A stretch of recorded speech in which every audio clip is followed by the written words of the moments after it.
मी अरुण खोडके. शिवचिंतन. शेती करणाऱ्याचे शिवकालामध्ये जमीन मालकी असणारे मिराशी आणि मालकी नसणारे उपरे असे दोन प्रकार होते. मिराशी म्हणजे जमिनीची पिढीजात मालकी असणारे भूधारक शेतकरी. गावामध्ये न्यायनिवाडा असणाऱ्या सभेमध्ये त्यांना खूप मानाचे स्थान असे. सर्व गावकरी त्यांना मान देत असत. गावच्या सभेमध्ये त्यांच्या शब्दाला खूप मान व महत्त्व होते.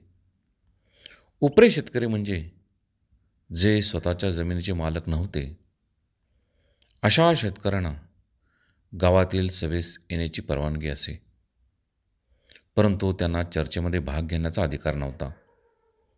वतन या शब्दामधूनच त्या माणसाला परंपरेने मिळणारा अधिकार आणि त्यापासून त्याला होणारे फायदे स्पष्ट होत असत. हा अधिकार पिढीजात होता.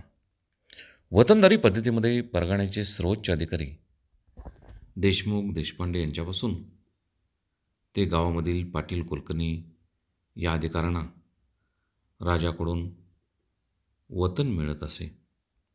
पुष्कळ वेळा गावातील अधिकाऱ्यांनी गावकर्त्या केलेल्या कार्याबद्दल त्यांना इनाम देण्यात येत असे. बहुत काय बोलणे. राम कृष्ण हरी